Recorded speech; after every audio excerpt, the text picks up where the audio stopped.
Meeting for Monday, This May conference 4th. will now be recorded. We'll call the Willmar City Council meeting for Monday, May 4th to order. Roll call. Mayor Calvin, Here. Councilmember Fagerly,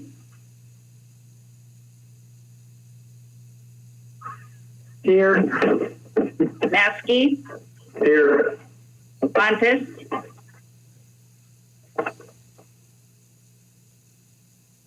Schwantes, Present here. Davis, here, Alvarado, Here. Osmus, here, Plowman, Here. Nelson, here. 9 present, 0 absent. I have asked Councilmember Fagerly to recite the Pledge of Allegiance.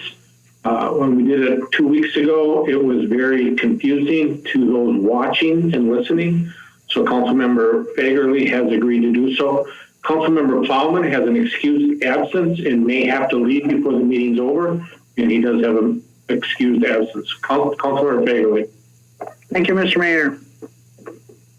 I pledge allegiance to the flag of the United States of America and to the republic for which it stands, one nation, under God, indivisible, with liberty and justice for all.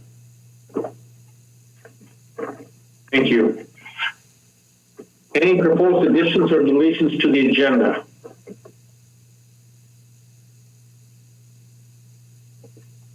Make a motion to approve. Second. Motion made by Fagerly, seconded by Meskey to approve the agenda as presented. All in favor? Roll call. Councilmember Fagerly, Aye. Maskey, Aye. Schwantes, Aye.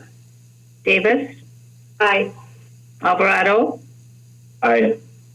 Osmus, Aye. Plowman, Aye. Nelson, aye. 8 ayes, 0 nays. That motion passes. Next we'll have consent items. Ms. Thompson. On tonight's consent agenda, we have for council's approval the city council minutes of April 20th, the Willmar Municipal Utilities Board minutes of April 27th, accounts payable report for April 15th through the 29th, and for council's acceptance, the police commission minutes of February 3rd, Willmar Lakes Area CVB Board minutes of February 18th, and the Park and Recreation Board minutes of April 15th. Make a motion to approve. Second. Motion by Fagerly, seconded by Schwantes. Discussion. Roll call. Councilmember Maskey, Aye. Fontes, Aye. Davis, aye. Alvarado, Aye. Osmus, Aye. Plowman, Aye. Nelson, aye. Fagerly, Aye. 8 ayes, 0 nays. That motion passes. Next, we will have our public hearing, and I'll have our city administrator just give a brief overview on how this is going to be handled. Some of you probably heard as you were coming on to please open up your chat, but I'll let Administrator Gramitz kind of talk how we're going to go through this. And I also want to thank staff because they put a lot of work into making this work. So we're hoping it's going to work well tonight. So, Administrator Gramitz. Mr. Mayor and City Council members and also public that may be listening, the public call-in number is 320-335-7135, and the area code must be dialed in order for this to work. We anticipate there will be some delays and lags in between opening up phone lines and talking and the mayor bringing on the next telephone caller, but that's, I think, something to be expected at this point in time. We will hear all of public comments at once for all 3 of the public hearings. They will be probably jumbled up in intermixed and intertwined with each other, So we won't be following the normal pattern where we do the first public hearing, then the second one.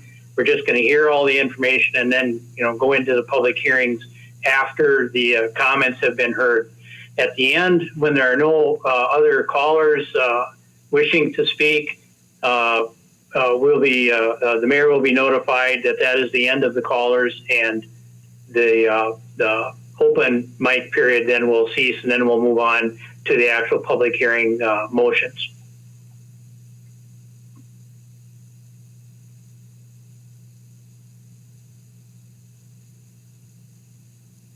Okay, with that, we'll start with our public hearings. We'll now be calling on Dr. Dave Ramstad to introduce the first public hearing, which is amending city code pertaining to parking enforcement in the business district. Dr. Ramstad. Thank you, Mr. Mayor, council members. Can you hear me okay? Good, thank you.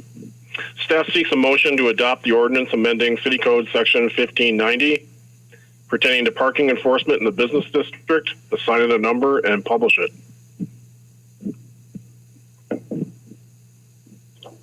Would you like me to go on to the history? The entire thing? Okay. Some history. The police department currently enforces parking time limitations Monday through Saturday from the hours of 9 a.m. to 5 p.m. on all holidays except those when retail businesses are closed. If the ordinance is adopted, the police will enforce Monday through Friday only from 9 to 5 and will not enforce on Saturday and not on any holidays. For a financial impact, the reduction of revenues from non-enforcement on Saturday and the periodic holidays is seen as a negligible financial impact. Thank you. Thank you. Please go on to ordinance number 2, which is authorizing land sale to Sharon Tyne. And my understanding is that purchase interest has been taken off the table. Do you have comments on that, Dr. Ramsden? Thank you, Mr. Mayor, council members. That is correct. There is no further action required by council. The reason being that the sale of her other lot fell through, and therefore she could not go through on the purchase of this lot. Thank you. Then go to ordinance to establish a Renaissance Zone Overlay District. Dr. Ramsden. Thank you again, Mr. Mayor, council members. Staff seeks a motion to adopt the ordinance to establish the Renaissance Zone Overlay District and provide parking and fee waiver development incentives, assign it a number, and publish it. Secondly, staff also seeks a motion to publish the Renaissance Zone Overlay Ordinance by summary. Just a little history, the Renaissance Zone is a new zoning overlay encompassing the boundary, which is essentially circumscribed by Faring Street to the east, 11th Street southwest, which is on the west side, Highway 12 on the north, and Candiyohi Avenue on the south. It'll offer greater flexibility relative to existing zoning requirements otherwise imposed, and it will also offer 5 fee waiver development incentives, namely free building permit fees, free land use application fees, free sign-in permits, free sewer availability charges, and free water availability charges. The new district is a 5-year pilot program intended to encourage economic development, and after that period, the council is welcome to reevaluate and determine whether or not to continue or to end the program. On Wednesday, April 15th, 2020, the Planning Commission approved the zoning ordinance amendment and has forwarded to you. In terms of financial impact, the creation of the zoning district in itself does not incur any ongoing costs. Last year, only 6% of all permits came from the Renaissance Zone area, and therefore it's perceived that there'll be very minimal financial impact in terms of building permits. We do have a new development with the Quick Trip, but besides the Heritage Bank addition and renovation, that is the first brand new commercial building in a couple decades, at least, other than government and hospital projects. So we are hoping that this new overlay will encourage investment and increase activity in the area.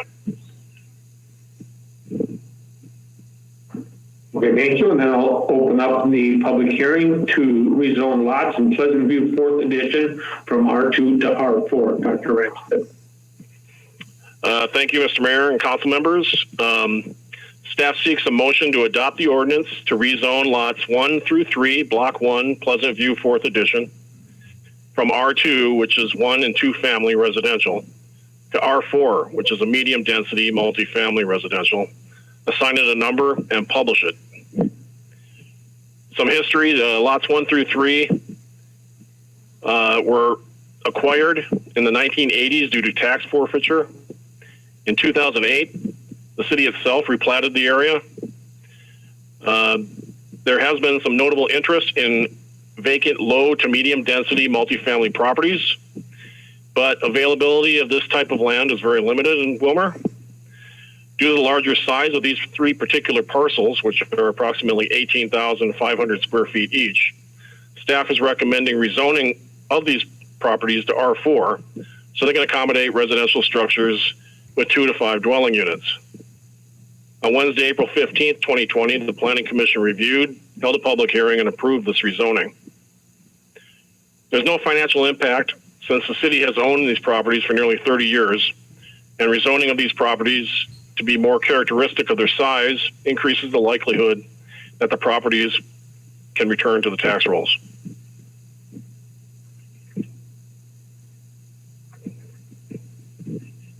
Thank you. Thank you, Dr. Ramstead, for your opening comments and your description. I appreciate it. I will now go to our first caller. Our first caller is Mr. William Fry. Mr. Mayor, William had a different question that was not related to the public hearings, and so he opted to send an email to the mayor and council at another time. Thank you.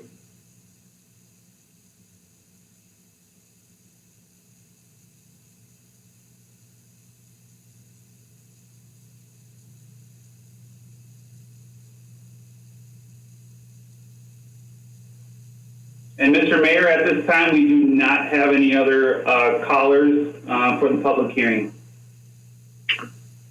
Thank you for that. With that, I'll close the public hearing and bring it to the council for action.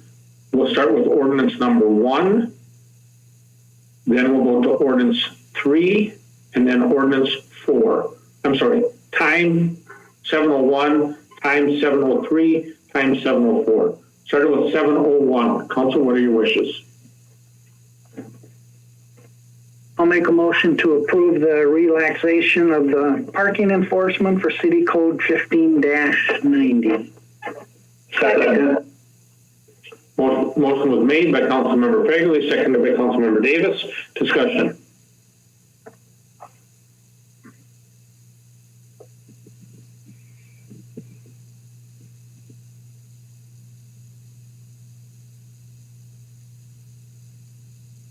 Seeing and hearing none, roll call.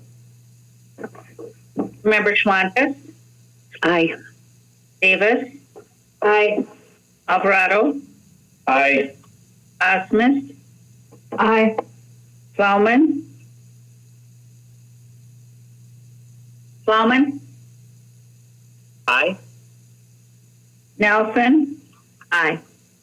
Fagerly. Aye. Maskey. Aye. 8 ayes, 0 nays.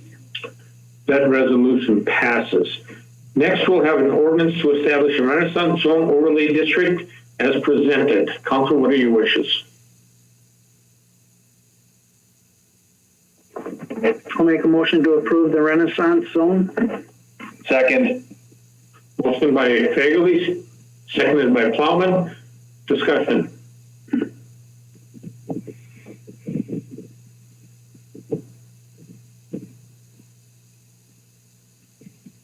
Councilmember Plowman. I'm sorry. Roll call. Councilmember Davis, Aye. Alvarado, Aye. Osmus, Aye. Plowman,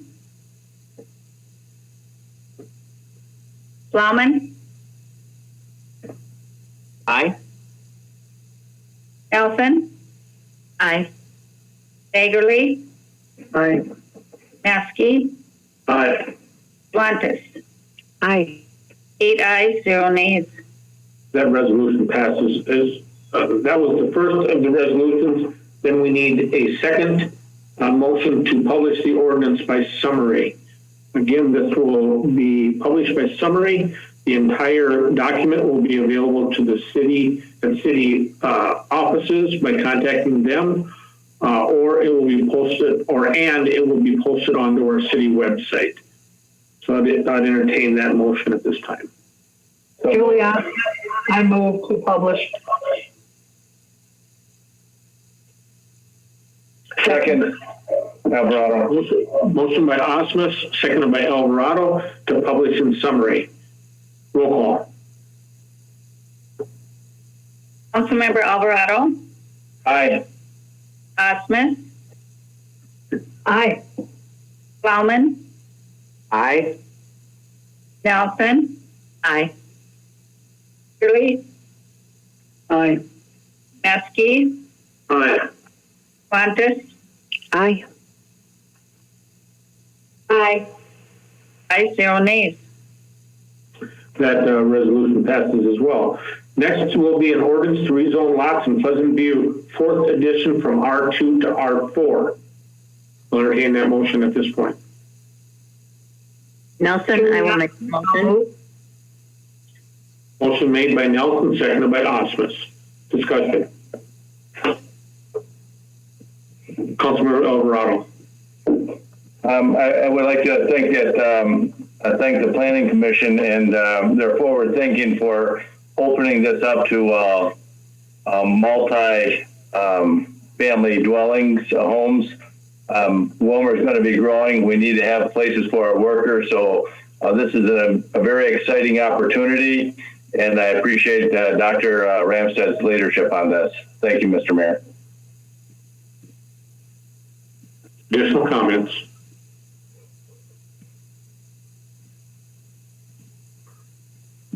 Roll call.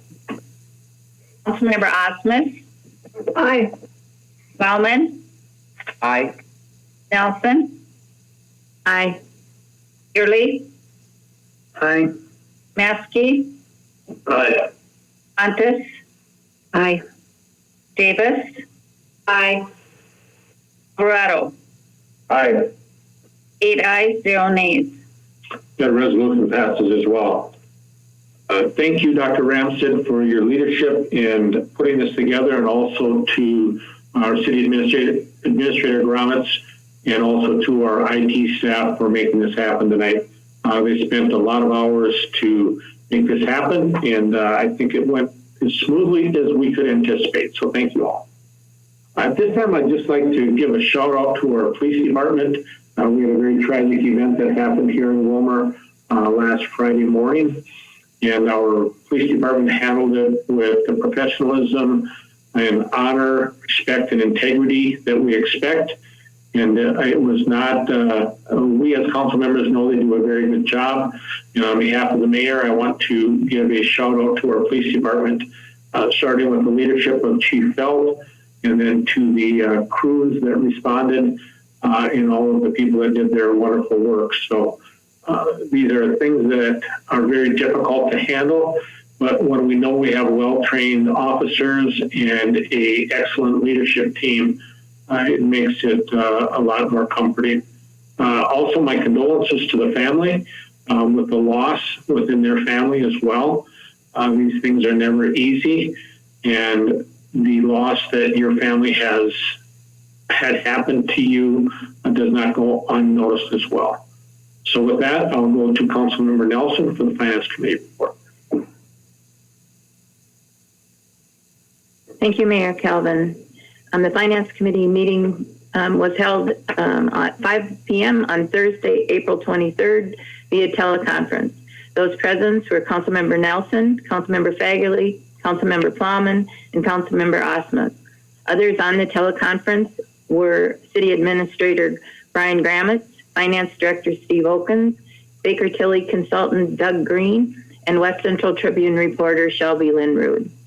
The meeting was called to order, and I took a moment just to thank staff with the bids and some things that needed to be done for our action items, to get information to us in a timely manner for action to be taken as soon as possible.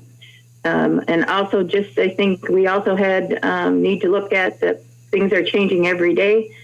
And so for us to make sure that we are flexible enough and available to receive information as soon as we can get it from staff in a current manner.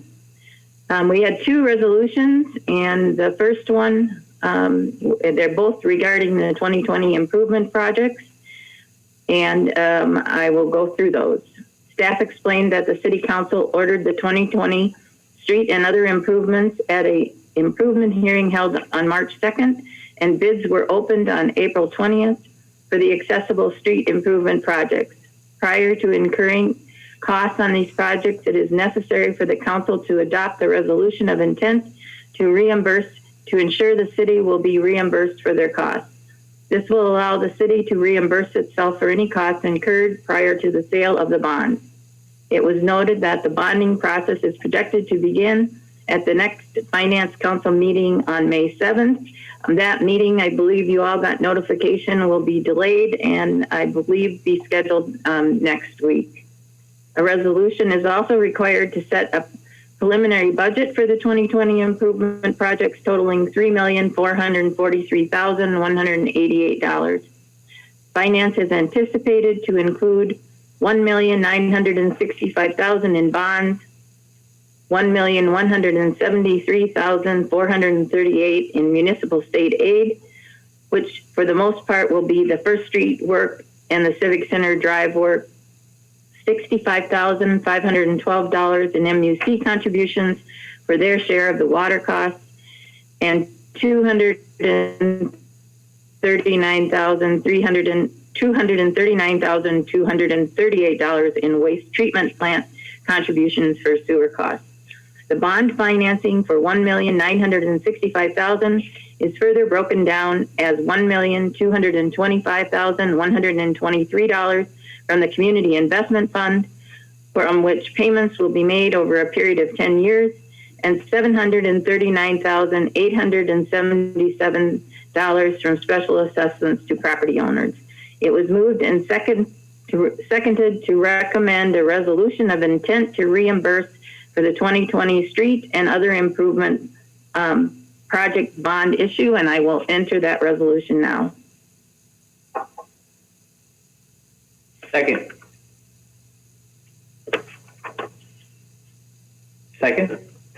Motion was made by Nelson, seconded by Plowman, to approve the intent to reimburse for 2020 street and other improvement projects for the bond issue. Discussion. Roll call. Councilmember Plowman, Aye. Nelson, Aye. Fagerly, Aye.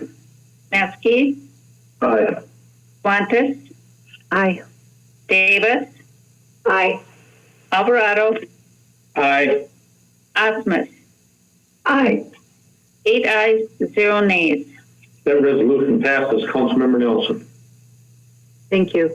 It was moved and seconded to recommend a resolution to adopt the 2020 improvement project's preliminary budget of $3,443,188 as presented, and I will enter that motion now. Second. Motion by Nelson, seconded by Osmus. Discussion. Roll call. Councilmember Nelson, Aye. Fagerly, Aye. Maskey, Aye. Wantis, Aye. Davis, Aye. Otto, Aye. Osmus, Aye. Plowman. Aye. 8 ayes, 0 nays. That resolution passes as well. Councilmember Nelson. Thank you, Mayor Calvin. The rest of the meeting was discussion items on the local option sales tax projects.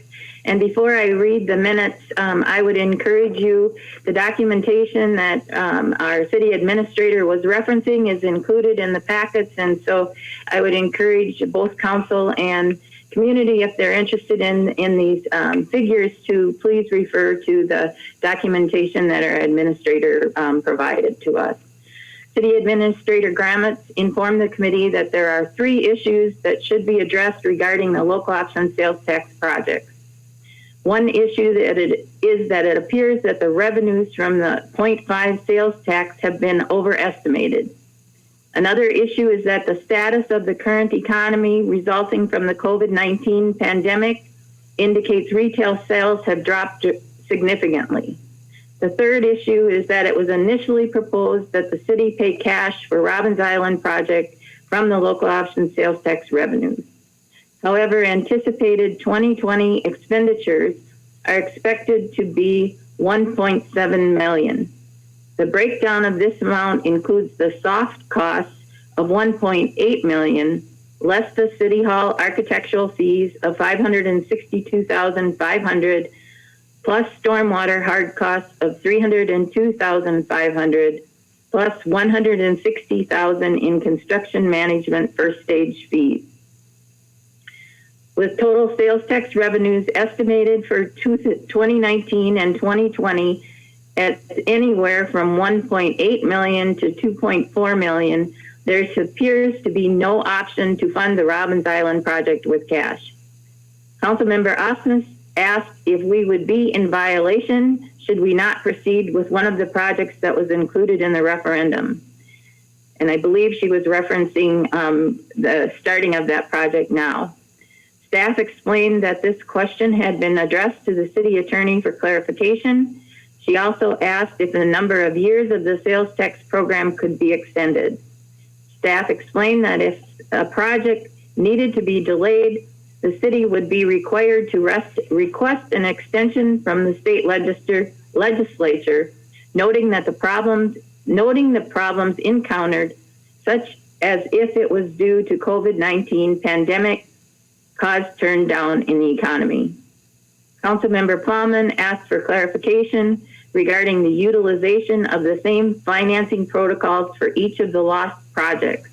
Concerns have been expressed to him that Robbins Island will be financed differently than the others, cash versus bonding. He also feels that the Finance Committee should be reviewing all of the financing information before the local option sales tax program, even though the projects have been approved. Councilmember Fagerly asked if we proceed with the Robbins Island project this year, as well as Swanson Field and stormwater projects. Could we include those with the street bonding, that while they could be done together because there would be general obligation bonds and they would both be addressed being with tax exempt status? It is preferred that 2 separate issues be done. The street bonding is currently being pursued through local banks, but if it is combined with the lost projects ready to be done this year, the total would be around $7 million, which would be a little steep for local banks to take on. Further, the street bonding would be a general obligation bond, and the local option sales tax projects would be a general obligation revenue bond. Chair Nelson asked about the status of the City Hall Community Center project, including the architect and construction manager contracts. City Administrator Gramitz explained that there are very few costs have been incurred to date for that project, and that the city is working toward getting a signed contract with the architect and the construction manager. For the local option sales tax projects, the construction manager contract and event center contract are both signed, and contracts for the other projects are in process. Those, along with the City Hall Community Center project contracts, are currently being reviewed by the city attorney. It was noted that the next finance meeting will include the full council as well and is tentatively scheduled for May 7th. And as I indicated before, that is not going to take place this week. And I believe that you all received a request for a date next week. So we will see if that gets scheduled on those dates. To further discuss the local option sales tax program. She also asked that council members and the mayor submit their suggestions for any other lost information that they would like to be made available at that meeting. And I would request that you send those to Administrator Gramitz. He has done some cash projections, I believe, for $2 million, $3 million, and $5 million, along with cash flow and payment options. And if there's anything else that we want, we should let him know. Future agenda items, the Finance Committee meetings will request from Caris Health, the Willmar Utilities audit, and there was no other business to come before the meeting, and we adjourned at 6:28, and I will enter those minutes now. Second. Motion made by Nelson, seconded by Fagerly to file the minutes. Discussion. Mr. Mayor. Councilmember Schwantes. Thank you, Mr. Mayor. I would like to speak to item number 3 on the Finance Committee minutes. And at our last council meeting on April 20th, we talked about waiting for a full council meeting to address the financing options of the upcoming city projects, many of those being what was included in the local option sales tax discussion that took place at the Finance Committee. The reason we were going to wait for the full council was so that the entire council could be a part of that discussion and hear what was being said. You had Baker Tilly present there. We voted as a council 8-0 that we would wait for the full council, and that didn't happen. We got an email on April 30th saying that we should listen to the April 23rd Finance Committee meeting prior to our full council meeting that is coming up. And we hear that in your conversation about the minutes tonight, that there was some extensive conversation about the local option sales tax projects. And obviously it was a finance meeting and we did not have the full council available. I'm disappointed that that conversation took place on the 23rd without the full council, and it went against the council directive that we had on the 20th. I'm also frustrated that the finance meeting is still not available to be viewed online. I looked for it throughout today. Even just before this meeting, it is not out there to be able to be viewed by those of us who are not able to attend that meeting. Obviously, there was extensive conversation. Again, I'm noting that Baker Tilly was present to speak, and that discussion was against the council directive, and I think that that was inappropriate. Mayor Calvin. Additional discussion. Mayor Calvin. Thank you. I believe that we took that directive and we started that process, Councilmember Schwantes. I will defer to our city administrator. He had put this documentation together. We did ask for Baker Tilly to be there as we were referencing what the current bond status is, and we will do that same thing when the full council is meeting. As indicated, this is an ongoing moving target, and there is certainly no hiding of information from anyone. This was a process that had been started, and we are going down that road. And it is frustrating to be accused of hiding information. And I will defer to our administrator as he put the documentation and he did the presentation to us. And I think that if we can't be open to information when it's available, and we agreed to have that meeting and it has now been canceled for this week, and there will be further detail available. But it starts with that, and I will defer to, I would like to hear from Administrator Gramitz at this time. Mr. Mayor? Schwantes. Thank you, Mr. Mayor. I'd like to note I did not accuse anyone of hiding information. You jumped to that conclusion on your own. Mayor Calvin? Councilmember Nelson. I did not jump to that conclusion. There have been emails with that type of information in there. So please do not think that we are trying to hide anything. I am asking this council to be open and accept information on a daily basis. And I will again ask to defer to our Administrator Gramitz, as he was the one who presented the information to us that night. Thank you. Well, I'm going to speak to it first. I sent an email because the agenda had not been sent out. I sent an email asking for the agenda so that we could review it. I did talk with the city administrator, and I did say that it was an 8-0 vote by the council. You have the full council present when this discussion took place, and that did not happen. I expressed my displeasure with that. I'm expressing my displeasure with that again tonight. And if the rest of you council members are okay with that, why do we even take a vote then if we can just do whatever we want? City Administrator Gramitz.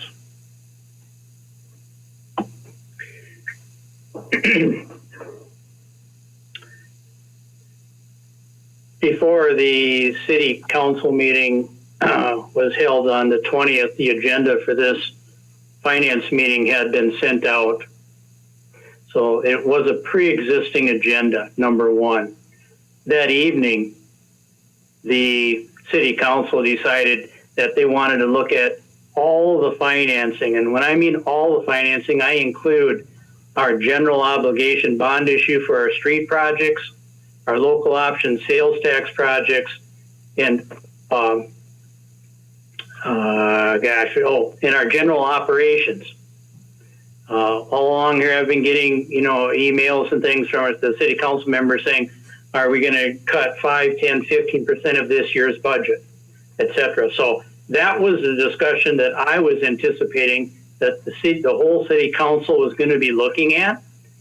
How does operations, invest in Willmar projects, and our street bonding all come together in the big picture?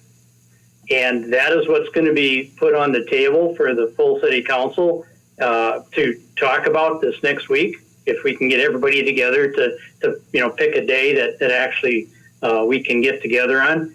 So that was my understanding of what we wanted to talk about.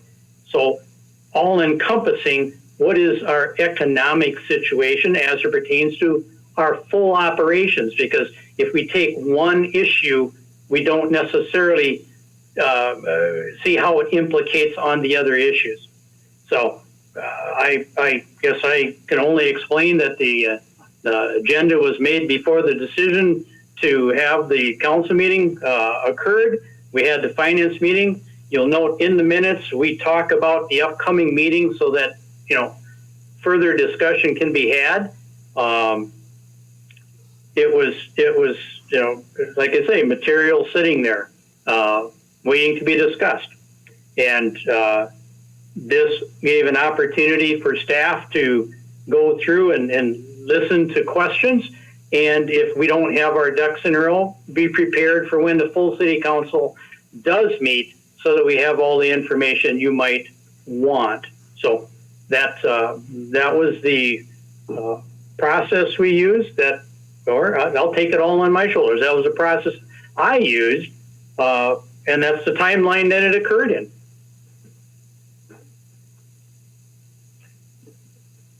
I will just, yes, the agenda was prepared, but the supporting documents were not prepared. I asked for those documents to be forwarded, and I believe those documents came out on Monday. I'm not going to say when the date was that the documents came out. It came out after I requested the documents, the supporting documents for the agenda. The agenda was there, but there were no supporting documents behind it. Councilmember Plowman, followed by Osmus. Mayor Calvin. Councilmember Plowman, followed by Osmus. Thank you, Mr. Mayor. The impression that I got, as well as the intent that I had at the meeting, number one, when these projects were being discussed, not only local option sales tax, but I viewed it as a more holistic discussion, as our administrator mentioned, regarding just how does local option sales tax tie into our CIP budget and other things like that. So I viewed it as a holistic discussion, and all along the way, I believe that the record would reflect correctly that we were in anticipation and we were discussing this upcoming meeting in which the entirety of the local option sales tax projects were going to be discussed by the council. That is and was the intent of the finance committee. I believe that is and was the intent of our city administrator as well as our finance director. Secondly, I think it's also important, and it was an important step, that we did actually discuss a few of these things. And I apologize if it comes off as abrasive, but I see it as being more well prepared, because there were a few questions that would need to be researched and would need some data compiled in order for those numbers and those figures and that data to be properly put together and assembled. And we were trying to do the best job that we could to think of what additional information the entire council was going to need for when this larger discussion was going to be had, because we'd only be setting ourselves further back if we would wait and ask those questions then, as opposed to asking the questions ahead of time, having prepared responses for them and moving forward. I think we were taking a proactive approach at the meeting, and I did not get the impression that we were deviating from protocol. If that was the case, I apologize if that's the implication that was given. Thank you. Councilmember Osmus, followed by Nelson. No comments from Osmus. Councilmember Nelson. Thank you, Mayor Calvin. I believe the email that you sent to us was concerned that we were hiding information. I believe the response to that email indicated that the agenda had been sent out to the full council, and that in the box, our drop box, was the additional documentation that was there. The documents that were being waited for to get the agenda out were the action items that took place regarding the street improvements. So there certainly is no intent from myself or the finance committee to hide anything. And I believe Councilmember Plowman spoke very well that we are working to gather the information. It is changing every day, and that we look forward to working with the full council to put all of this information out there, to have a discussion and to see if we are ready to move forward with that. It was a positive meeting. It was a positive meeting to look at different ways of doing financing, and it was a positive meeting to look at trying to figure out what additional information that we had. There was never an intent to do anything different, and I'm sorry if it was taken that way. It was not meant that way. But that document was already out there in the Dropbox. It wasn't in the Dropbox when I sent my email. Councilmember Schwantes. Thank you, Mr. Mayor. I would like to note that I have no idea what email you are talking about, Councilmember Nelson. I have not seen it nor authored any email suggesting that there was a hidden anything. So I'm not sure what you're talking about there, but I would note that I found it of interest that of all of the items, the projects that were listed for consideration, there was a star, a circle, and an underline under one project and one project only. And it was referenced that it says delay City Hall Community Center. And that is the only project that is referenced to be delayed in the documents that were included in the Finance Committee. And I would go so far as to say, for anyone listening at home, if you have an interest in the City Hall project, an employee at City Hall, or if you have an interest in the community center, that you call and speak to one of your council members, including the finance chair, Councilmember Nelson, and let them know how important that project is to you. Mayor Calvin. Councilmember Maskey, followed by Nelson. I think people that think the process has been somehow skirted have shared their grievances. I think the entire council is going to deal with this next time we meet. And if there were any kind of malfeasance or ill will or whatever we want to categorize it, we'll address it as a full council at that meeting. I'm assuming that this letter I'm currently looking at with available options, if someone feels I've lost options, the council can certainly add additional options to this list of 3, I would imagine, when it comes down to a council decision. I think at this point, there's obviously 2 positions of how the information was shared, and both of them have been shared, and it feels like maybe we've got to an impasse, and maybe we can deal with it when we actually get to that all council meeting next week.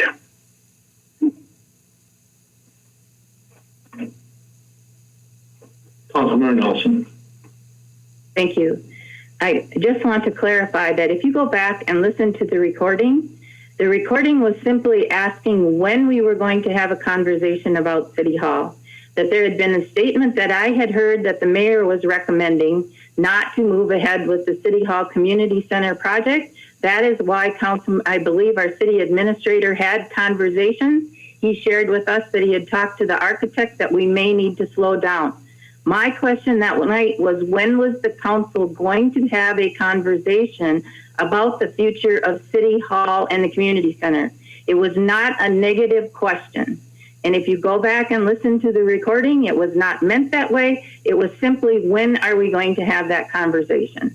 And so I apologize if the minutes were shortened as to what the intent was that conversation. And I would be happy to share the mayor's email. If we want all of that sent out, I can ask our city administrator to send out the entire chain of the emails to explain the agenda items. Councilmember Schwantes. I would like to clarify again that I would love to have listened to the Finance Committee meeting, but it is not available online to be viewed or listened to. I'm anxious to be able to do that. Councilmember Alvarado.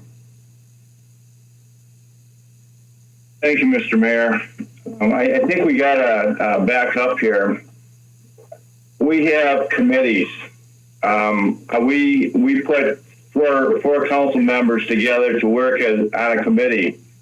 I can't attend all these committees. I don't have the time. I work full time. I put my faith in what they're doing. They're working with the administrator, and I don't think there's any malfeasance or anything that's intended to undermine the authority of the council. I think they're trying to put their best foot forward, trying to gather information so that they can share it in a prepared manner.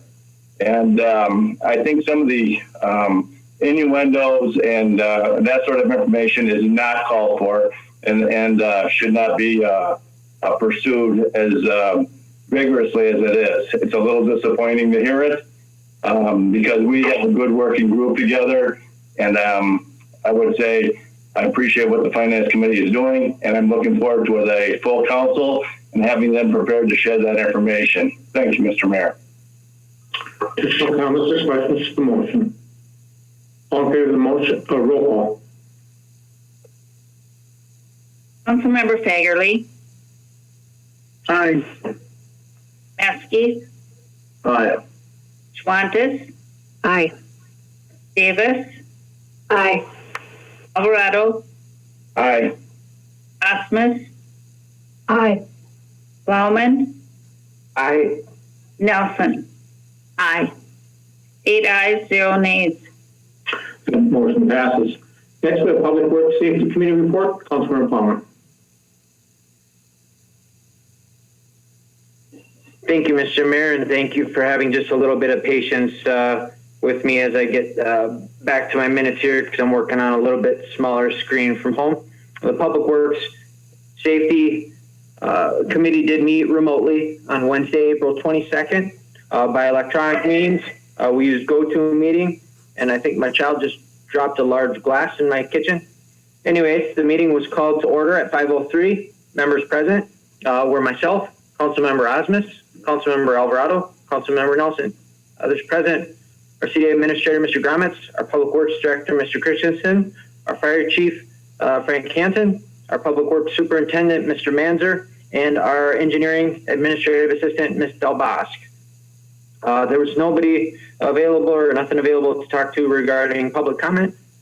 We have one subject to discuss that will result in 3 resolutions, and the topic of conversation this time was the district heating upgrade specifically to city facilities downtown, the Rack 8 building, the auditorium building, and the current city hall. We're going to take 3 actions as we did at the meeting itself, and we also found it just a little bit easier to take them one at a time, each with its own explanation, if I may. Willmar Municipal Utilities is decommissioning the district heat on July 1st of this year. Currently, Rack 8, the auditorium, and the City Hall buildings use district heat as their sole heating source. Options for each building include, and I will start with the Rack 8 building. The determination if Rack 8 is moving to the new City Hall will or may define what upgrades are made to the existing building. Here are our options. Options of electric or gas heat for the building. Electric heat would consist of 2, 4, and 6-foot baseboard heaters throughout the building. The conversion to an electric heating system is estimated at $10,000. The option of gas would require the removal of all of the existing hot water coils and replace with dual furnaces with vent and condensation piping, duct modifications, and roof terminations. The conversion to the gas heating system, alternatively, is an estimated $23,000. The recommendation coming from staff was to go with the electric heat system at a cost of $10,000, and a motion was made and seconded to adopt a resolution authorizing solicitations for quotes by staff for the electric heating system for Rack 8 at an estimated $10,000, and I'll move that motion now. Second. Second, made by Plowman, seconded by Nelson. Discussion. Councilmember Schwantes. Thank you, Mr. Mayor. So I understand that the gas heat system is $23,000 and the electric system is $10,000, so that's $13,000 more, which sounds like a large dollar amount as a difference, and so it might make sense at first blush. What I'm wondering is, you indicate that the cost for heat on a monthly basis is more expensive than the cost for the gas heat. What I'm wondering is, how many months do we need to remain in the building before there's a break even at that? I don't know if it's, if it's a matter of 2 years and the additional monthly costs break even, or if it's 10 years. I think that would make a difference as to which route we go. Councilmember Plowman. Thank you, Mr. Mayor. Thank you for that question, Councilwoman Schwantes. Very good question, and I do believe it was one that was asked. I will direct it to our city administrator, who may bounce it back to our public works director. But I do believe we talked about that, and there was solid reasoning behind staff's recommendation. So if our administrator would be so inclined. I guess I would defer to Mr. Christensen. He has the direct knowledge of this, Sean. Thank you, Mayor, members of the council. I actually don't recall that. If you recall that exact question coming up at the council meeting or at the committee meeting, I can get those numbers for you. Of course, it would be based on today's rates, which is obviously a moving target. I do remember them talking about the number of a couple years, or at least a couple years to pay that back, and that the discussion centered around, do we pay the extra money now, and are we going to stay in that building, or are we going to move Rack 8 with a new City Hall project? And so that's kind of where the conversation went, and the committee at that time decided, well, even if it is more expensive right now for the electric heat, that was the way they would go, so they could save some money now. Councilmember Alvarado, did you have a comment?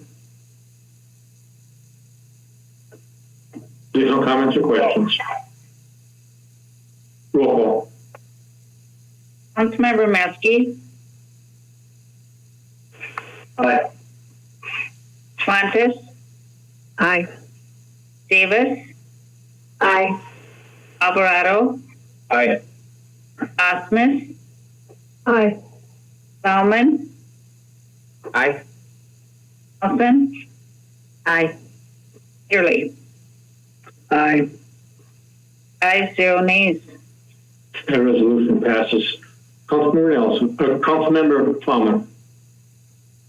Thank you, Mr. Mayor. Next on our discussion items, I believe this one was a little bit easier of a decision, although more money. It was an easier decision because our options are a little bit more limited. With the auditorium, authorization is needed for staff to solicit quotes for a boiler to replace the district heat system. A 560,000 BTU boiler is estimated at costing $45,000 and would include gas piping, venting, an expansion tank, a primary loop piping, and pump. The hot water source for the building is also from the system, so an additional hot water heater would be needed. And we figured just with some rough math that $5,000 was a good placeholder for a commercial grade water heating system. So that concurs with staff's recommendation for the auditorium, converting to a boiler, a gas boiler heat, along with a separate water heater at an estimated total cost of $50,000. That motion was made and seconded. I will enter that motion now. Osmus, second. Motion by Plowman, seconded by Osmus. Discussion. Councilmember Fagerly. Thank you, Mr. Mayor. Is it a water heater or an on-demand water heater that you're looking at? Councilmember Plowman. I believe the discussion revolved around your standard commercial grade and size water heater. I don't believe we discussed an inline water heater. Our city administrator or our public works director may tell us if I am incorrect. City Public Works Director Christensen. Thank you, Mayor, members of the council. Yeah, we looked at both, but the fact that there's a fairly small amount of usage there now, this is just actually a residential, not even a commercial sized water heater for this particular amount of use at this time. Okay, thank you. Additional questions or comments? Roll call. Councilmember Schwantes, Aye. Davis, Aye. Alvarado, Aye. Osmus, Aye. Bauman, Aye. Nelson, Aye.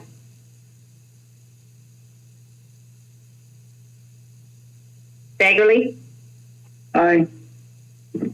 Husky. Aye. 8 ayes, 0 nays.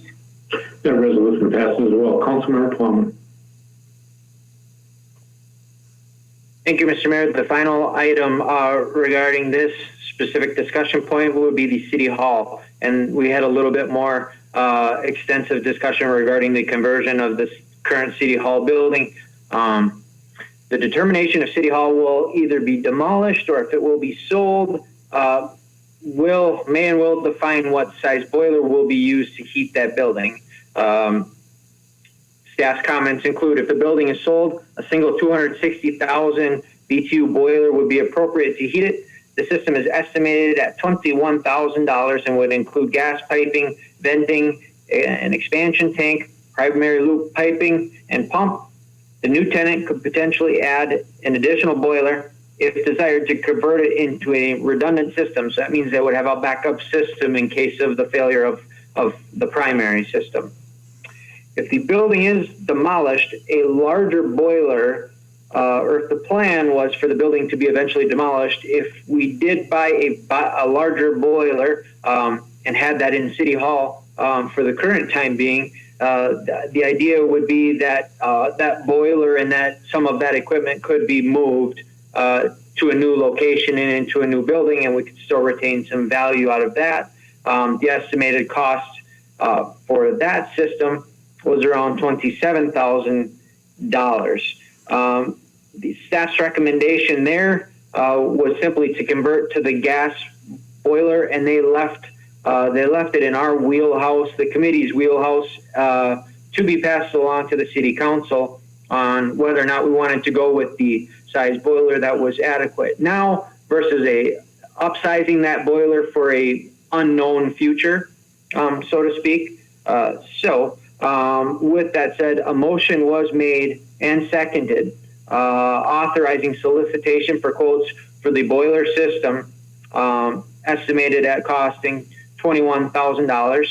And just to remind everyone, that was the system, the 260,000 BTU system that was deemed the appropriate size for the building currently. I will enter that motion now. Second. Motion been made and seconded. Motion made by Councilmember Plowman. I believe Alvarado seconded it. Is that correct? Correct. Alvarado, correct. I'm sorry, Alvarado. Councilmember Osmus.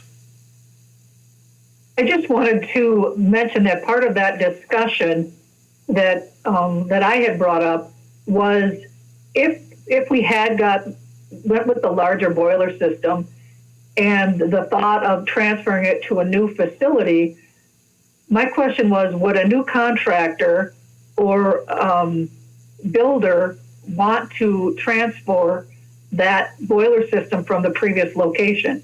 And maybe Mr. Christensen could address it, but his answer was, of course, they have their own HVAC people that they normally would deal with and their systems that they feel are most appropriate for the building that's being built. And so transferring a larger system or buying one now with the thought that we would transfer it to the new building really wasn't an option. Or wasn't a good option. I thought that was a valid point. Additional comments or questions? Councilmember Plowman. Thank you, Mr. Mayor. I did want to point out I failed to discuss the financial impact of these decisions. Just to let you know let the council know where we're at financially with these things. For both the city hall and the auditorium buildings, $50,000 is included in the CIP, so we're good there. RAC 8 has $12,000 in its operating budget. So we are good with our numbers there. So everything looks as it should from a financial standpoint. I just wanted to add that on before we vote. Thank you. Additional comments or questions? Roll call. Councilmember Davis. Aye. Alvarado. Aye. Osmus. Aye. Plowman. Aye. Nelson. Aye.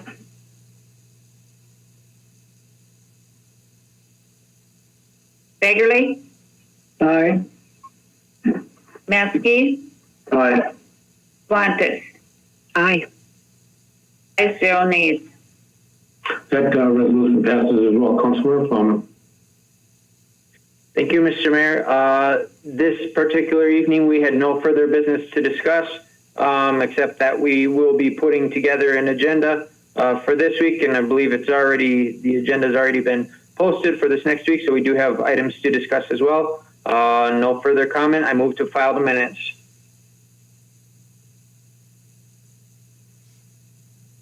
Second. Second.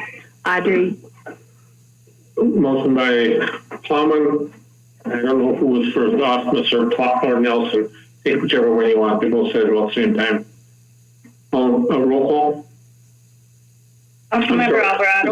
I'm sorry. Discussion?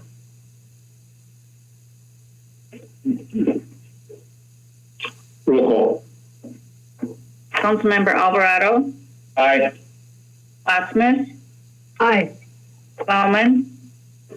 Aye. Nelson. Aye. Bagley. Aye. Maskey. Aye. Guantes. Aye.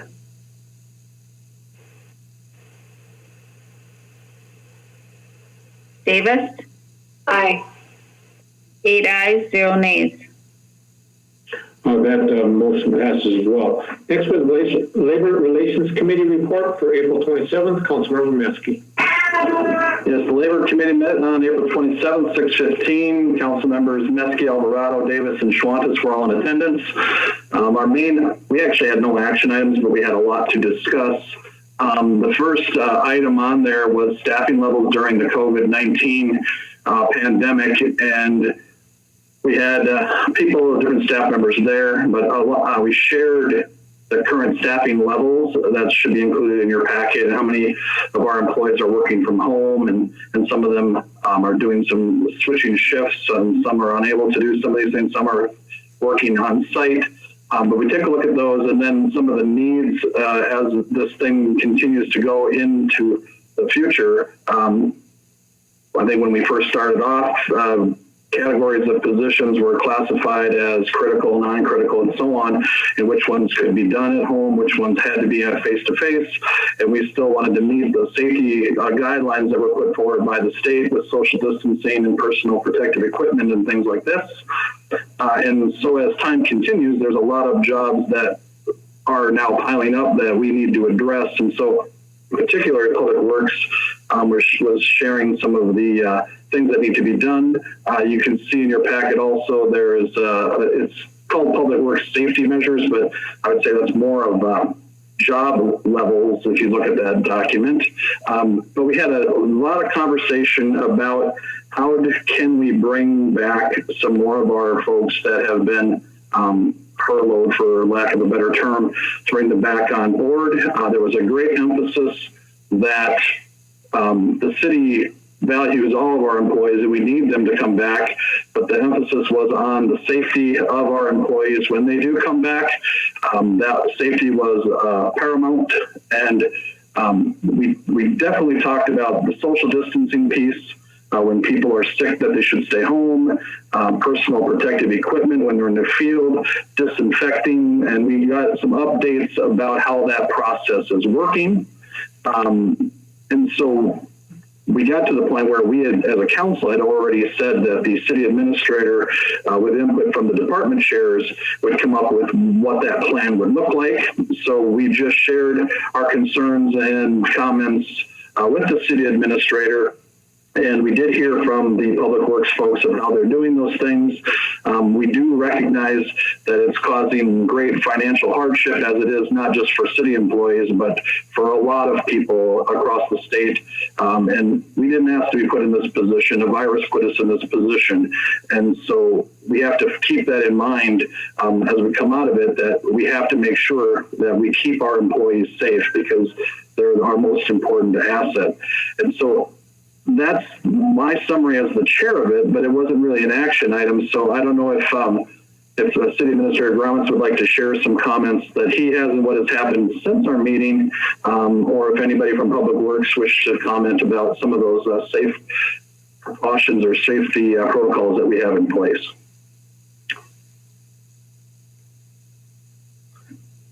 City Administrator Gromans. And Mr. Mayor and City Council members, we've tried to implement the plan where we try and bring back as many employees as we possibly can in a very safe manner. In some cases, it's as we have just heard, it's more in the Public Works area where we had split shifts in both wastewater and Public Works in the streets. But it also boils down to the maintenance people in the Civic Center, and also the fire department full-time staff, as far as that's all concerned. And I think the whole concept is if they're not in contact with the public, like out at the Civic Center, they're not face-to-face with the public. They're working on motors or pumps or railings or whatever needs fixing out there. We try and bring those individuals back. Some of the park and rec people that are more into programming, we're trying to transition them to positions that we may have hired part-time people, part-time summer workers And since there's a need for that right at this moment, every spring and every fall is a tough time in Public Works because so much is going on. And so we're going to utilize the three individuals in Park and Rec and have them more or less basically working in our parks, but they would be typically doing jobs where the Public Works would have had summertime part-time help. So we're trying to bring everybody back in a safe manner. We've got a plan in place, whether it's masks or individual hand sanitizers and sanitation procedures for all common areas, whether it's the restrooms, the break rooms, the vehicles they drive. So we're attempting to do as much as we can, but trying to be as safe as we can. And it's my understanding that it seems to be working at this point in time, and we'll see how it plays out. And we may have to make some adjustments at some point in the future, but for right now, I guess I would defer to Mr. Christensen to have direct comments on the Public Works staff and how that's working out. Thank you, Mayor, members of council. I think it's working out really well. The staff have kind of adjusted to their new, facility in some cases, right? For about half of them have moved over to the old park facility, the old park building. And so they've set up facilities there. They've set up separated or spaced out lunchroom, break room type facility, and they're staggering those as well. So the reality is this time of year, very few Public Works operators even see each other when they're in individual vehicles, individual mowers, and especially when we're not hiring any part-time staff, which is usually 8 to 10 summer help. If it's our full-time staff doing the mowers, there's plenty of space to be had, if you will, and like I say, they don't even see each other very often during the day. I would have Councilmember Plowman. Thank you, Chair Maskey. Yeah, I just want to take the opportunity to advocate on behalf of Public Works a little bit here too, and that is a lot of the things that they do around town we don't realize until they're not being done. We don't realize the impact that the Public Works Department as a whole has until some of these things aren't done, or they're maybe staggered out more often than what we are able to see. But then it also shows us the level of the department that we have and the level of the services that they are able to provide our city and our citizens and whatnot. And I guess my thought process is just, and this is my own personal take at it, is that the governor put out orders out there, but he also put out guidelines. And as long as we are able to follow both those orders as well as those guidelines, we do have the flexibility to be maneuvering with various departments. Specifically, Public Works departments are outlined as us having some discretionary maneuverability there. And as was stated, I think very well earlier, there are many, many things that that need to be done, and whether they're done now or later, they need to be done. But the longer the span of time that goes by that they're not being done, that is the more inefficient that we're being, so to speak. And it does not make sense to me if there is a way that we can adhere to current protocol and also get those things done in a safe and effective manner. It wouldn't make sense to me to not have those things being taken place, because as was mentioned by our director and our supervisor when we talked about it, and we've talked at length about it in the past few weeks, they took extensive measures for safety, and they've taken a look at each and every system and process that they do, and they can do it. They can do virtually all of their things with safety at the forefront. And those are all things that, instead of snowballing and creating a strain on our system later, they can still get done, and they can get done well. And I believe we're still adhering correctly, and I don't believe that we're sending poor messages to the community or whatnot, because I believe, as community members are encouraged to be outside and doing this and doing that, whatever, they also do understand, recognize, and appreciate the good work that the Public Works Department does too. And I think they're also seeing that as well. I will get off my soapbox now. Thank you for the time. No, well stated. I would be remiss if I did not tell you that there were some folks that basically said we should be waiting until the governor's order has expired.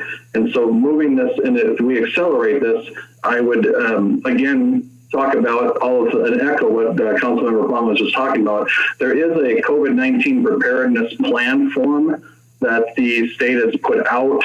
I don't know if we've filled that out.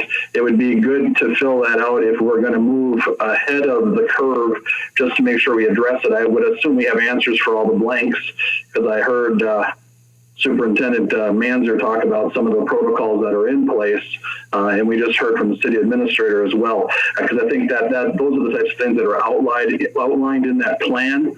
And so if we are going to go ahead of the governor and say that we have these services that are critical, that they need to get done for our city, that we have that preparedness plan to show that we are doing that in a responsible way for the safety of our employees. Any other comments on this item? Again, there is no motion. That decision we did leave up to the city administrator in conjunction with department chairs. All right, seeing no additional comments. The other items that we talked about is that there will be a COVID-19 sick leave donation bank that employees will be putting, actually it's going to be put together, employees will be able to access. We'll be seeing that coming forward, I would assume, next council meeting, where the levels of that would be and how much you can donate and so on, that would conform to what the rules maybe that are set forward by the state.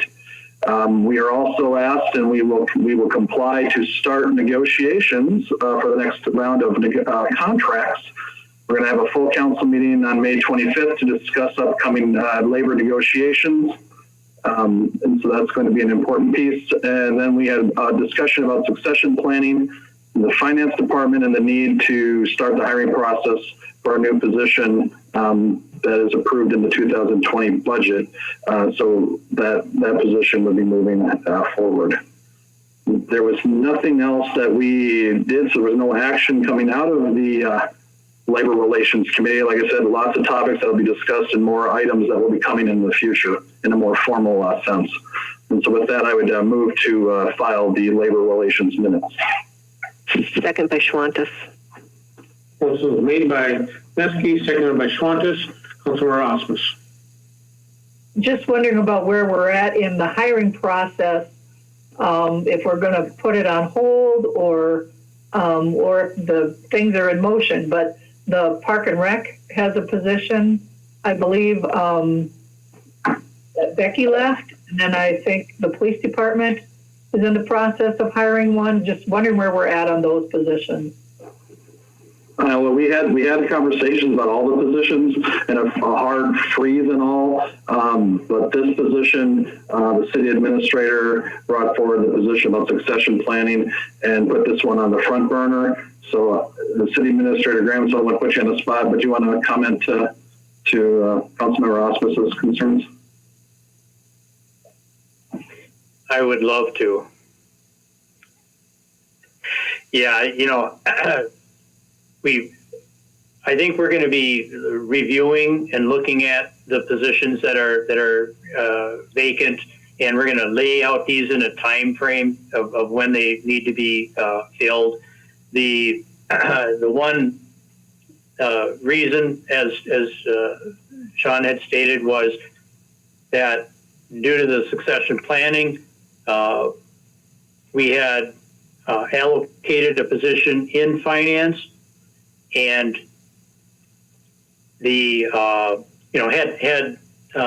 we also had allocated a position in fire department, and had both departments jumped on the bandwagon, they would have their staff up where they had expected them to be. But I think the temporary slowdown of hiring will have to be reviewed here in the very near future. And this is just the first one that we're looking at. So their time will come, and I'm sure, Ms. Beckman will be making the list and bringing it to my attention as to which, and also the Labor Committee's attention as to which ones should be addressed and in what time frame. So it's not forgotten. It's just trying to get through the last, so many weeks, 8 weeks of the COVID-19, and trying to now look at how do we move forward with all of the departments and the staffing needs. So it's on its way, and we'll bring it up at the at Labor when we get to that point, and let everybody know where we're at. Additional discussion. Mr. Mayor, is SB, is that Samantha Beckman? Is she on? I see her mic is green. Yes, she is. Yes. Yes, I am here. Sorry. Did you need something? No, but the green mic is always our clue to see whether or not you have something to say. So I didn't know if you had a comment to make. I apologize. Oh, okay. Nope, I'm on the phone, so it's going to always be green, I think. All right, very good. Sorry. Additional comments? All in favor of filing the minutes, signify, roll call. Councilmember Osman? Aye. Wellman? Aye. Nelson? Aye.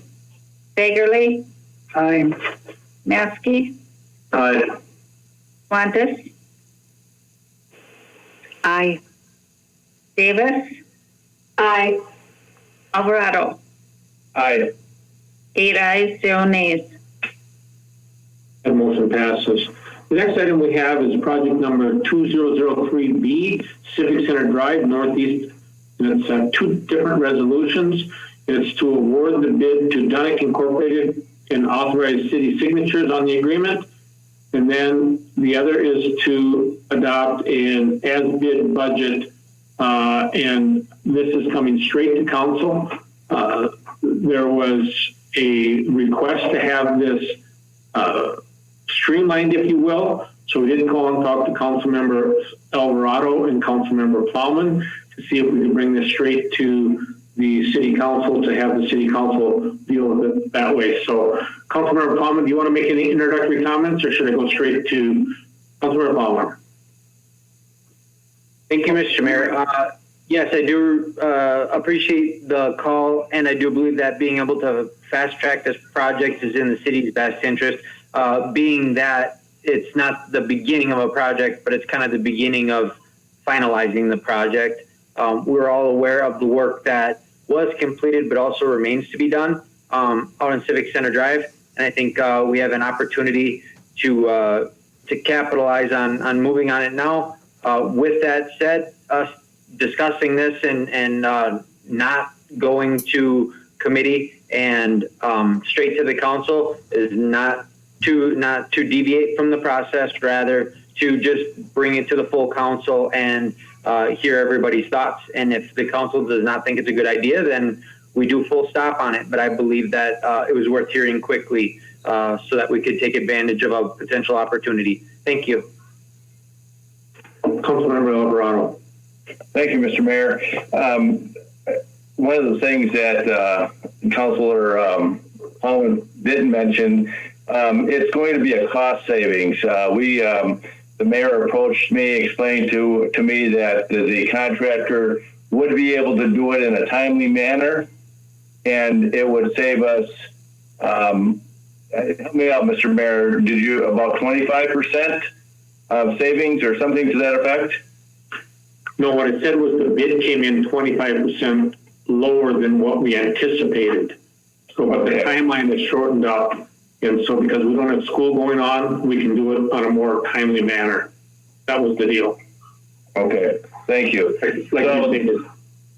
So there's a savings there, and it's a timely thing, and it's just a real good opportunity to move on this. I think it's real positive. Thank you. With that, I'll go to our Public Works Director, Mr. Christensen. Thank you, Mayor, members of the council.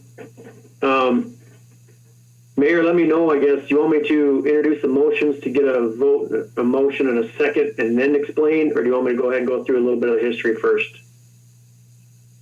I believe if we did some history first, Councilmember Plowman as your chair or Vice Chair Alvarado, do you have any preference, or how would you like to see it done? Go ahead and do an introduction and then we'll take the motions. Fair enough. Council, Mayor, members of the council, in front of you, as you know, the 4 projects that are currently on the docket now were bid and opened on April 20th. This being one of those 4 projects, it's the overlay of Civic Center Drive. This is an overlay, or it's actually a wearing course on top of what we had done last year, and so which is not out of the ordinary for doing those projects in 2 different calendar years. So this course is all of Civic Center Drive that runs from Business 71 to County Road 9. The low bidder on this particular project was $413,456.46, and that was submitted by Dunick Incorporated. Civic Center Drive has a little bit of history. Was originally constructed in 1978, was overlaid in 1997, and seal coated in 2000. This year's project, will correct some deficiencies if you've been out there and noticed on the northbound shoulder, and it will also, after correcting those, pave an additional 1.5 inch wear course and stripe the final lanes in that Civic Center Drive. Financial impact, of course, the low bid came in at $187,000 and change under the engineer's estimate of $600,000. The project costs include, of course, the construction at $456.46. Engineering costs, 10% of that is $41,346, and contingencies $41,346 for a project total of $496,148. Funding sources include, of course, state aid. There are a small handful of items that are not state aid eligible, so that brings up the community investment levy of roughly 10% of that project, and then project total for that to come out for the funding portion of things, $496,148. With that, Mr. Mayor, I would ask for a motion to award project 2003B to Dunick Incorporated in the amount of $413,456.46 and authorize signatures on the agreement. I would make that motion. Second. As Vice Chair, Seconded by Plowman. Discussion?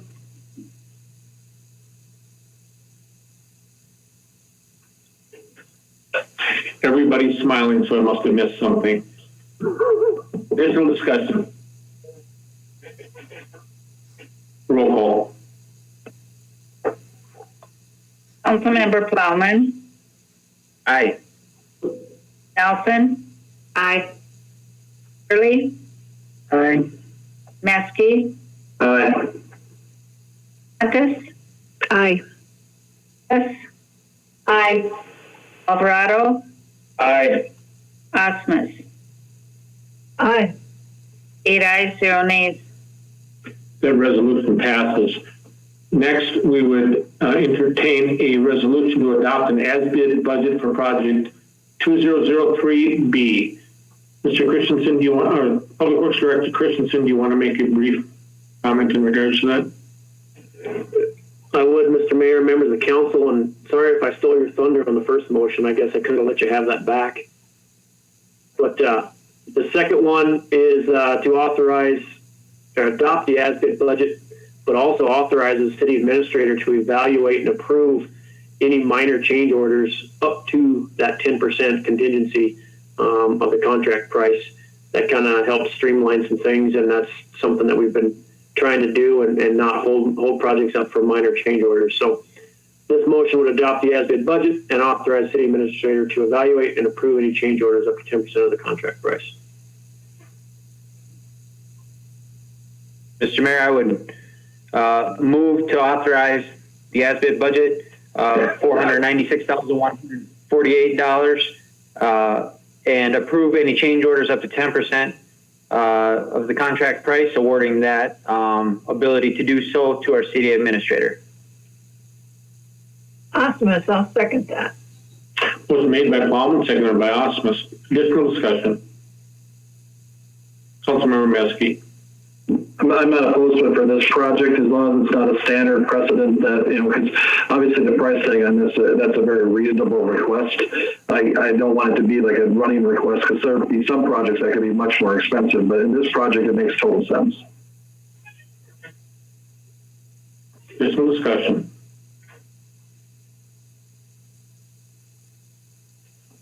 Mr. Christensen. Thank you, Mayor, members of the council. Yeah, Councilman Metzke, the reason that 10% was in there rather than a dollar amount was that actually does match the contingencies, which by approving the budget, the contingencies are approved in that budget. And so that's why that number wasn't just a pie in the sky, but you know, if that does seem like too much on future projects, we can absolutely discuss it. Additional discussion. Councilmember Bauman. Thank you, Mr. Mayor. Yeah, I would agree with Mr. Metzke that I do feel better typically with these projects of following the same standardized protocol and procedures so that there's no surprises along the way for anybody. And that was my initial thought when it was brought, when we discussed it on the phone. But again, the reason that I appreciated the chance to discuss it on the phone, and also the fact that you called Councilmember Alvarado and whatnot, was that number one, there are some benefits to this, but also that it's not a brand new project. The fact that it's this year's new part of finishing up a project that we had already started. So I anticipate, I don't anticipate doing things this way in the future. This just happens to be a project that needs to be finished this year, was going to be finished this year. And if we act now in this manner, it's cost beneficial and time beneficial. Thank you. Additional discussion. Roll call. Councilmember Nelson. Aye. Fagerly. Aye. Metzke. Aye. Huntus. Aye. Aye. Rado. Aye. Osmus. Aye. Plowman. Aye. Ayes, 0 nays. That resolution passes as well. Next, we have council member announcements. I'll start with Councilmember Fagerly. Thank you, Mr. Mayor. I see the street signs or stop and go lights are being painted black, and it's really impressive. And hopefully they'll finish it up here in the next week or two. I think that was one of the former administrators' wish list, but it looks nice. That's it. Councilmember Metzke. Well, there was something I wanted to talk about a long time ago, just to wrap it up, and I haven't had a chance, so I want to take it now while I'm thinking about it. This happened a while back, but Baker Tilly finished their search process for getting their city administrator, and they did close the loop. All of you would have received a document from our representative that we had there working on that process that recommended city administrator Gramitz for the position. And so just to remind us all that we did wrap that up, because I did want some closure on that issue, and that has happened. Otherwise, my last comment would be for everybody in the city of Willmar and the surrounding areas that we are in that COVID-19, we're heading up that slope right now. Please take care. We don't need to lose any citizens, residents to that horrible virus if it can be avoided. Social distancing and following those protocols, personal protective equipment, please do that. We are getting pretty hard hit in our community right now, and it's something that concerns me very greatly. Thank you, Councilmember Swantis. Thank you. I just want to give a shout out for everyone who came to Robbins Island last weekend to help take down the Celebrate the Lights. It was a great turnout. A lot of work was done in one afternoon, and people observed the social distancing. So thank you to everyone who came. Councilmember Davis. I would just like to remind everyone to complete the census this year. The virus will be with us for a short time, but everyone completing the census will benefit us for 10 years. Thank you. Thank you. Councilmember Alvarado, I believe, is next. Thank you, Mr. Mayor. I got a couple things. I want to shout out to the utilities. They received 4 awards: the APP Reliable Public Power Provider Award, Diamond Designation, which is the highest honor, recognizes public power utilities that demonstrate proficiency in 4 key disciplines: reliability, safety, workplace development, and safety improvements. This designation is awarded every 3 years. This is the second time the Willmar Municipal Utilities has been recognized. The APP Certificate of Excellence in Reliability award is based on system average interruption duration, which measures the average length of outages for the year. In 2019, the Willmar Municipal Utilities was in the top 25% of the least amount of outage time, 4.59 minutes. The APP Safety Award of Excellence, based on the number of work-related injuries or illnesses and the number of work hours during the year as defined by OSHA.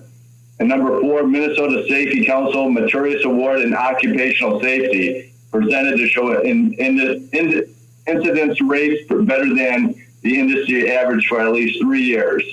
So shout out to our utility department for a job well done. I'm doing some gardening, and I noticed when we went out shopping for garden supplies, supplies are down, so I think that's exciting for the community to be planting their own victory gardens. I had the honor to stand on a presentation with the mayor this week, and we talked about COVID protocols and stuff like that, and that's good. But I also wanted to I also mentioned about the various food banks, and I mentioned Second Harvest, and their phone number is 800-365-0270, 800-365-0270. Food Shelf is 235-2641, 235-2641, and one I didn't mention at RAC 8 was Hope for the City, and that's 320-295-3415, 320-295-3415. And I share those with you so that if you need food assistance, call these people up, find out when they're open, and get that assistance. They're there to help us. The last thing, a friend of mine was named dietary director for the state of Minnesota. That's Annette Darwin. Then she was named dietary director for the Midwest region. And then she was named dietary director for the nation.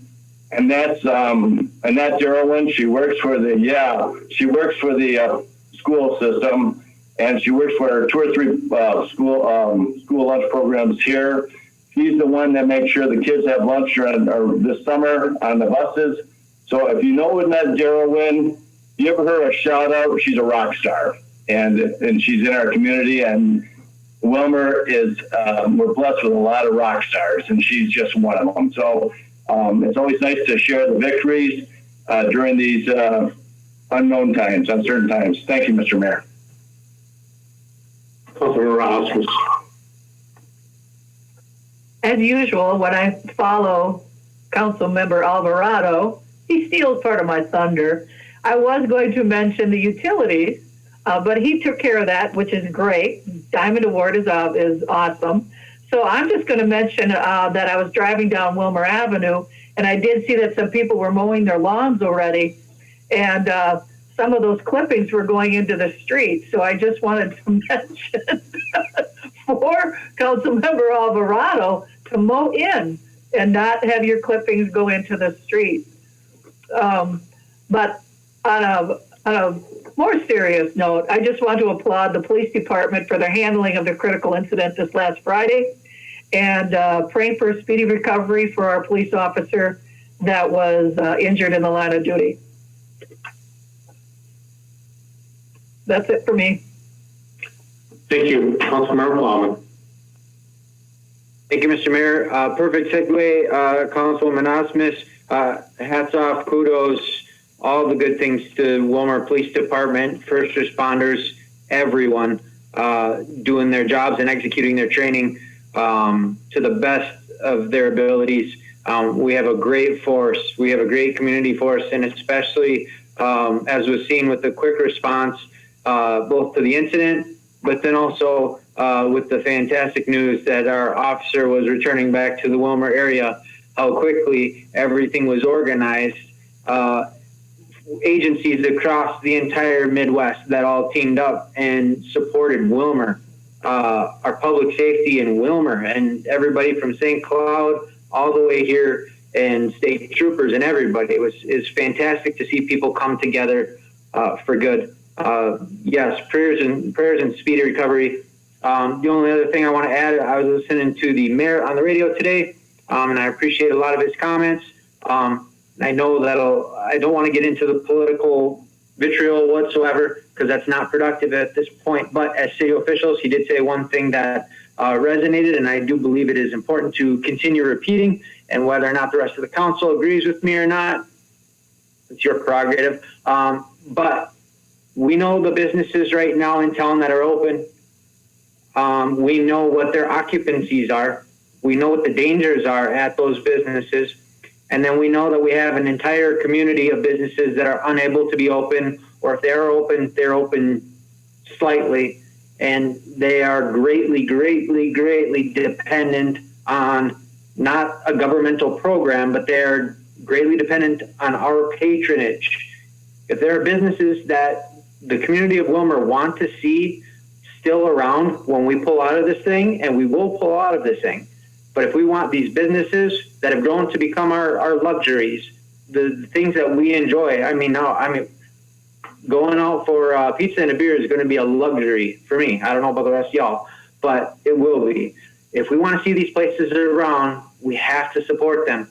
And the message that I heard from the mayor was that, you know what, there's a lot of support out there for the large corporations across America, and I believe he was right on the money, that there is support out there for corporate America, but the support for smaller privately owned businesses is more difficult to come by, and we need to tell our local and community business owners that we got their back, and that Mr. Meskey's got the shirt, Minnesota local, we got their back, and that when it comes down to it, we want to see their businesses survive and thrive, because that they are the backbone of our communities. And I'm guilty of ordering Amazon all the time, but I don't want just a couple huge, gigantic retailers left pulling out of this thing. I don't think any of us do. And so that's my diatribe, and I'm going to keep sticking with it because I care about these people that own these companies, and it's heartbreaking to hear the fear in their voices. But I believe our mayor is hearing them, and I believe that other council members are hearing them. And I believe that if we band together and continue to send the message that we got them, and encourage our citizens, continue to patronize who we can pull out of this. All right, I'm good. Councilmember Nelson. Thank you, Mayor Calvin. I just wanted to also say thank you to staff for the communication that we received over the weekend. I think it was great to be informed, and positive information that was shared with the community as it could be also. And so it was a difficult situation that we're still working through, but I think our staff has been doing a great job communicating. I would like to encourage you to check out the Convention and Visitor Bureau website. Tourism is certainly I believe it's the second largest industry in our community, and they are certainly doing their best to try to inform people to do exactly what Councilmember Plowman was talking about, with shopping local, and to do that. And they've got some contests going on and some fun. You can view different locations and those types of things. So if you haven't checked out their website, I would encourage you to do that and to spend your time, which you can, shopping local. The last thing I just wanted to say is there's a lot of information coming out at the state level. I'd like to say a thank you to both the League of Minnesota Cities and to the coalition for keeping us informed on a regular basis. Hopefully you are all seeing that. I think it'll be interesting to see the state news as it comes out with the budget and how those things are happening. And so again, I'd like to thank Administrator Grammett for sharing that information with us too as it comes out, and for us to stay positive and to stay healthy. And so I would just say for us to stay the course here and to keep working at being socially distant and to do our best with that we can for our community. So I'll quit with that. Thank you. Councilmember Nelson, you want to go ahead with your Finance Committee notice too? Sure. I don't know for sure when we're meeting. I believe that there was a survey or a request sent out to you today, and so it looks like it should be Tuesday, Wednesday, Thursday next week. There was an agenda that had been put together. Administrator Grammett, I had asked him to share that with the mayor. I believe the mayor's reviewed that. I do believe that as we're going down another week, things will change a little bit, and hopefully if any council members have any other requests, please to do that. But that is a work in progress, and so we will not meet this week, and we will be meeting one of those days next week. So stay tuned for that information. Yeah, like you said, it's a full agenda, so it'll be a full day. The Public Works. Yes, Public Works, we do have an agenda put together. Right now we have 3 action items and 2 or 3 discussion items. We'll be meeting this Wednesday, the 6th at 5 p.m. via teleconference. Any questions or concerns or anything like that, feel free to email myself, Kelsey, or Public Works Director Christensen. Thank you. Community Development.